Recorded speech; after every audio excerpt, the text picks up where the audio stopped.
You're listening to the Rugby Coach's Corner podcast with your host, Andy Plimer. For someone to explain, bringing you up-to-date coaching concepts from the world of rugby. Sharing ideas to make the game better.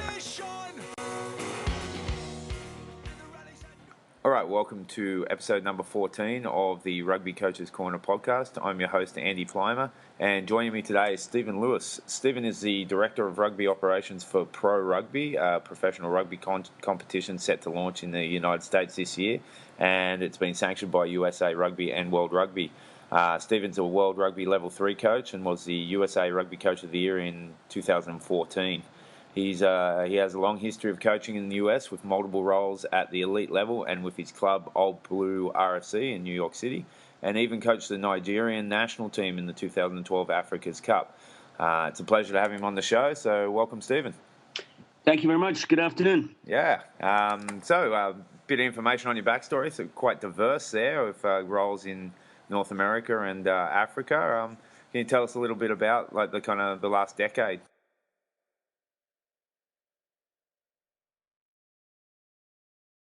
Yeah, well, I'm from originally from Scotland, from Glasgow. So I had a sort of playing background there, and I emigrated to the States at 27. So most of my coaching knowledge and experience has been here in the United States at various levels.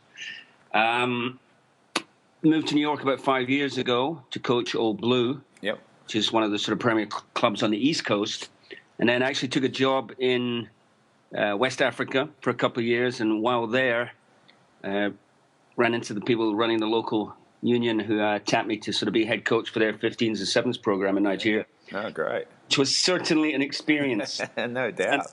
On and off the field. Yeah. Oh, we'll jump into a bit of that in a minute. So and you had some roles with USA Rugby as well?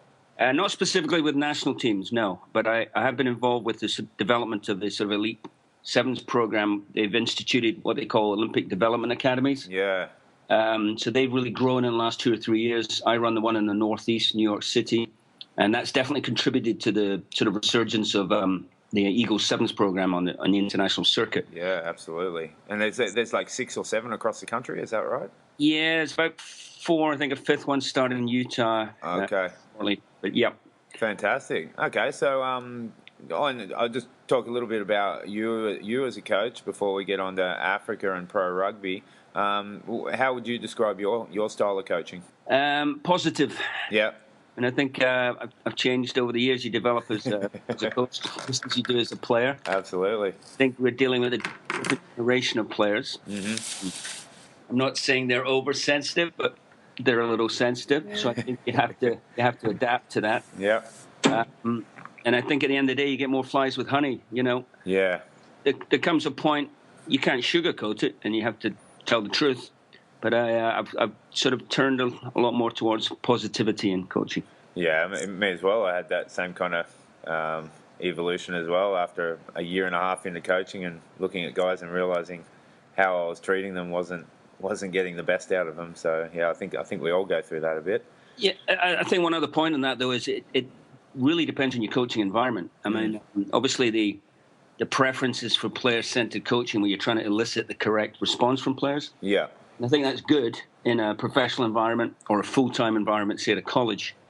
Unfortunately, most coaches in the amateur game labor in a sort of 2 nights a week scenario where you really have an hour and a half to get through what you want to get through. So it has to be a bit more prescriptive. Yeah, that's true. Yeah, I agree with that. And so what are some of your favourite areas of the game to coach? Well, I've really enjoyed, typically I've been a backs coach. Yep. That's what I played, and that's what my specialisation was before. Yeah. Head coach. But of late, I've really enjoyed coaching sevens. The last 2 or 3 years, I've sort of focused a lot more on sevens and really enjoyed that. Yeah, I dabble in it a bit with my high school team, but it's not... I'm still not 100% sold on it, but the little bits of coaching I do in it, I really enjoy for sure. And what about so the Nigerian experience? That sounds pretty amazing. What how was that for you, and how'd that help in your coach development and just a general experience? Yeah, well, I mean, that was coaching in the raw. I mean, you had zero facilities, zero resources, zero support. All you had was the enthusiasm of players, and that motivates you as a coach, irrespective of where you are. When you get a good response from the guys. So it was fascinating from that point of view. We went to Botswana, we went to Morocco. We actually just missed out in the Sevens World Cup. We lost to Tunisia by 1 score. Oh, shattering. We would have been in Moscow. Oh, wow.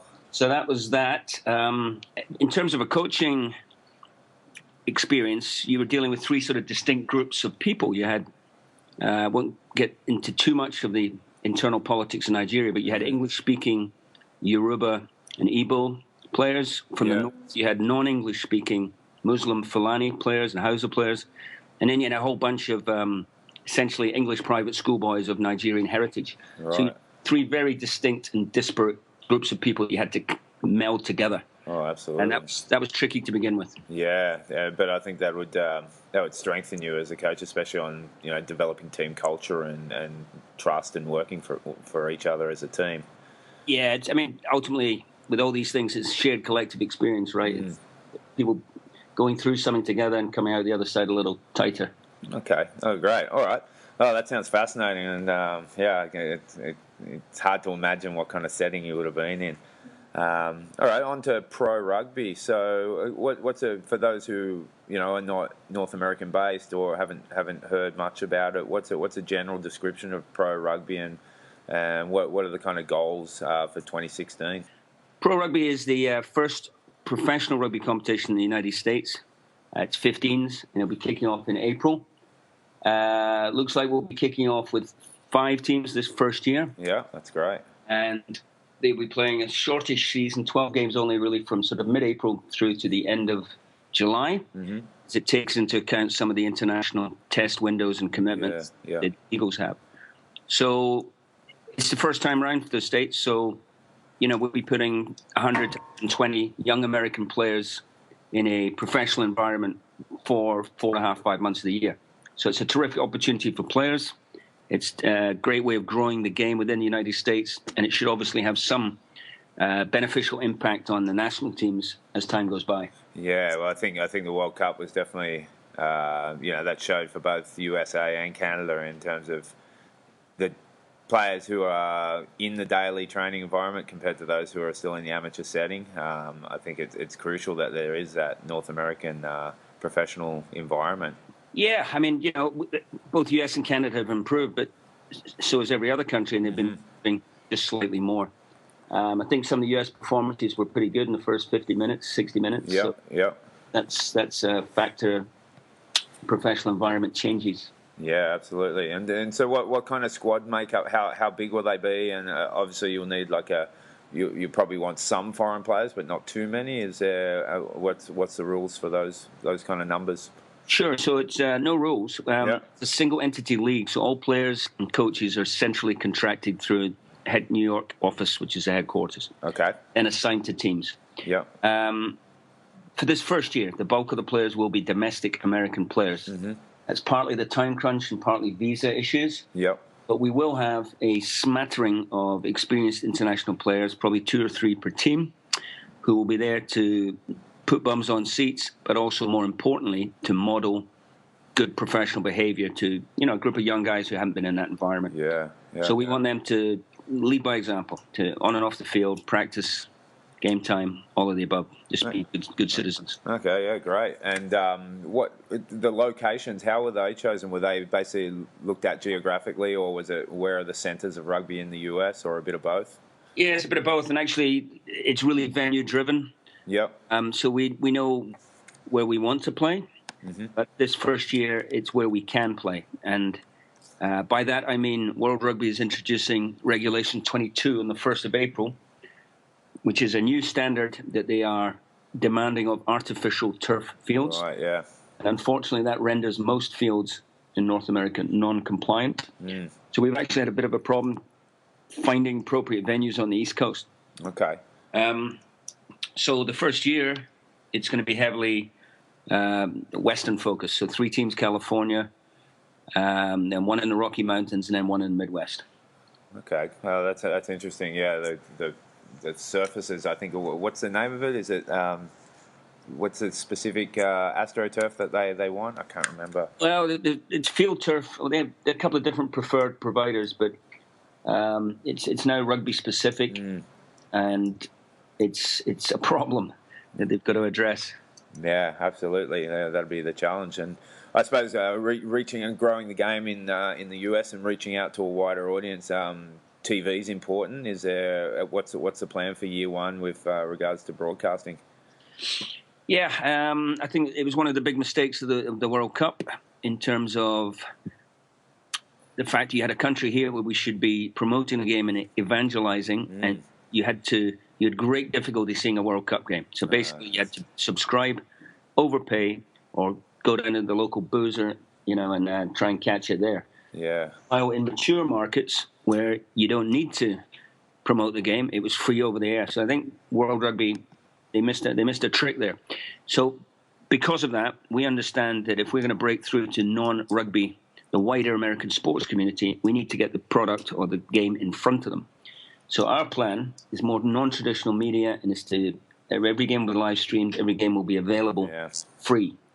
We do have some interest from network TV, but the bottom line is we need to get it in front of people without it costing them. Yeah. And I think if you look at the Australian NRC model there, in year one, they did exactly that. They streamed the bulk of their games, and Fox Sports, I think, picked up one game per round that they did a delayed telecast on. And now that in year two, that moved into more games being telecasted, and still every single game live streamed. Yep. Yeah. Well, yep. Yeah. Have you looked at other programs around the world and kind of tried to model off that, or you looking at the USA as being it's a more unique environment and you've got to make it fit to the US? Well, from a rugby perspective, obviously I'm pretty aware of what's going on and look to other countries for examples. But the onset of professionalism in most countries was not exactly a bed of roses. Yeah. So we'll also make our mistakes, but we have to recognize that we're establishing a professional game here in a country which is not a rugby country. Yeah. And is a specific sports market. It's the biggest sports market in the world, but it's specific all to itself. Yeah. No, it's got to. You can get lessons from somewhere, but it's definitely going to be a unique setting. I suppose 2016 hasn't even started yet, so it's tough to talk about 2017, but. Perfect world, what would you like to see it? How would you like to see pro rugby grow over the next few years? Well, I think one of the structural constraints to remember is where are the players coming from? Mm-hmm. So if we have 5 teams, we need 150 players. Yeah. If we have, if we expand it to 10, you need 300. Are there 300 players? And the answer is no. So what we need is measured, sensible expansion, which takes account of the existing player pool. So we're really going to start developing players, and only then can you really start expanding. So to my mind, in 3 years, if we're up to 8 teams and it's a sustainable league with decent crowds, that's all good. Yeah, that's great. And there was talk of potentially expanding into 1 or 2 Canadian teams or 1 Canadian team. Is that still a goal for pro rugby? Still under consideration. I mean, that offer was out there. Rugby Canada elected not to pursue it. Mm-hmm. So obviously we're not doing anything there without their blessing and sanction. Yeah. But then again, there's plenty of markets in the States. Yeah.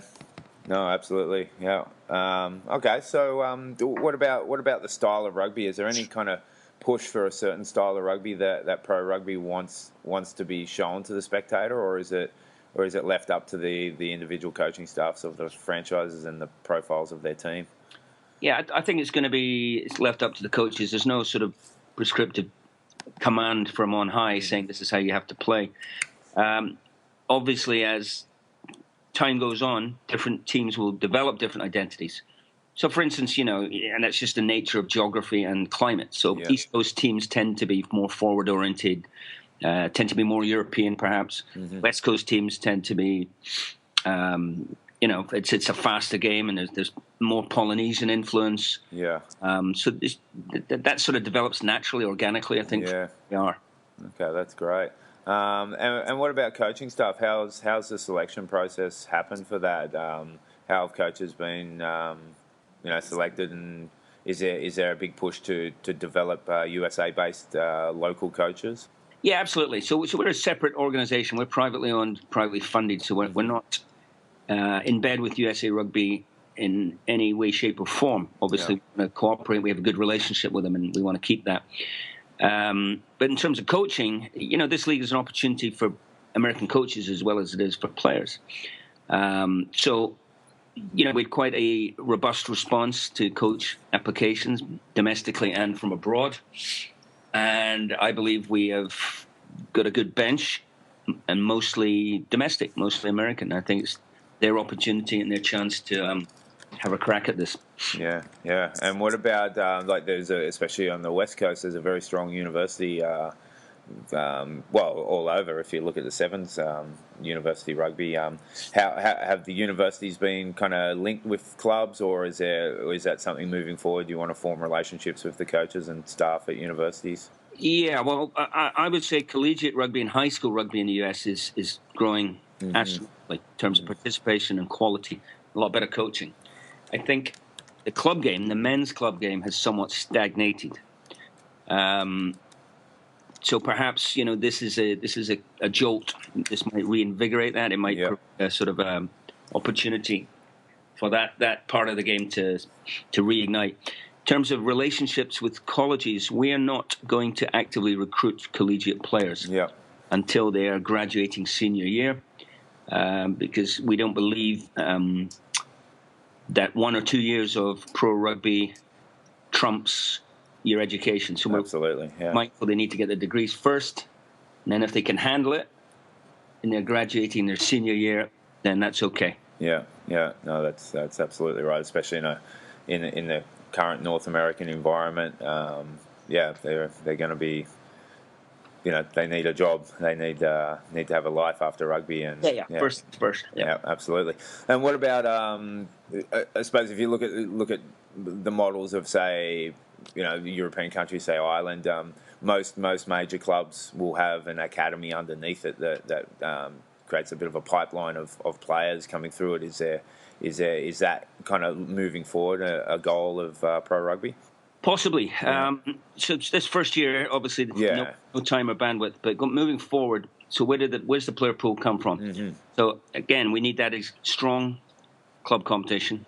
We need collegiate game producing more players. Yeah. We need those Olympic development academies identifying players early and developing them through sevens. Yeah.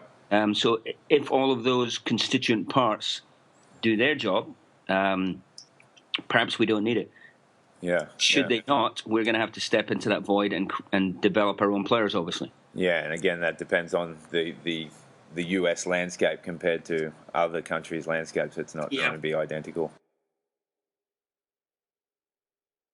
So people wanting to find out more about pro rugby and where they can watch it and where they can support it, and even athletes and coaches looking to get involved if possible, where could they be directed to? Yeah, so it's on Facebook. It's Pro Rugby North America is where you would find it. Okay, great. That's the best bet. We're developing the website, but that's not the primary repository of information right now. Yeah. And as I say, next weekend, actually this weekend, is the National Development Summit in San Francisco, which is kind of like the annual conference of American rugby. Okay. So we'll be able to make some announcements there and immediately thereafter. All right, fantastic. I'll put those details up on the website and on the show notes as well. And if people wanted to get in contact with you about pro rugby, what's the best way they could do that? That would be at my email, which is steve@prorugby.org. Okay, no problems. So I'll put that up on the show notes as well. Okay, well, this is a quick one because you're a busy man and you've got a professional rugby league to create in an area where it's never been done before. So we'll close with our usual 4 questions. First question I always ask is, as your kid growing up, who was your favourite player? Favourite player was West of Scotland, Glasgow, Scotland, British Lions prop Sandy Carmichael. Okay. First main coach. That's an interesting choice as a backs coach. Just more a measure of the man, actually. Yeah. Yep. Local legend, that type of thing. Oh, okay. So he's from your part of the world where you grew up. Exactly. Yeah. Okay. And what about now? Who's your favourite current player going around? Yeah, I kind of like Stuart Hogg and Finn Russell. I think they're both a new breed of young Scottish backs who've got a bit of adventure about them. Yeah, I agree. I really enjoyed watching them at the World Cup. Definitely think Scotland was hard done by in the quarter final against the Wallabies. Let's not go there. No, I've moved on. But both those players I really like as well. They're Stuart Hogg. I thought he was unlucky with the Lions. I would have liked to have seen him get more game time when they came to Australia. But yeah, they're both very very high quality. Okay, and what about your favourite high profile coach going around right now? Who do you like? That's an interesting one. I don't know. I don't think there's one. I think you pick up on different things from different people. You know? I would be. I'm disinclined to give you one name. Okay, no problems. I'm a fan of what Vernon Cotter's doing with Scotland. I think the Six Nations will be a great litmus test to see how far he's developed them from World Cup. So. Yep. Stuart Byrne, the inscrutable Mr. Cotter. Yeah. What is he thinking? Yeah, exactly. It's a tough book to read, that one, I reckon. Yep. Okay, and who's a grassroots coach who's deserves a shout out for the work they're doing that may not have the profile of some of the pros? Sure, I would say in this neck of the woods, I would go for a guy called Dom Waring. Okay. Who's with Old Blue, and he's with the Northeast New York City Sevens. I think he'll be one of the top Sevens coaches in the country in short order. Oh, that's fantastic. And he's an Englishman, so there you go. I'm up an Englishman, he must be good. Non-biased, yeah. Must be worth a shout-out. All right, fantastic. All right, well, it's been short and sweet, but, I'm excited. Being based in Canada, I'm excited that there's, professional rugby coming to this part of the world and really, really going to be watching on in interest. So, I know you're a busy man, and thanks a bunch for taking some time out of your day for speaking to us. Terrific. It's been a pleasure. Thank you very much. Yep, no worries. Talk to you soon. Thanks for listening to the Rugby Coaches Corner podcast. If you enjoyed the show, please leave a review via iTunes and keep listening for the next episode. You can also follow us on Twitter at RugbyCoachSCNR or via the website at therugbycoachescorner.com.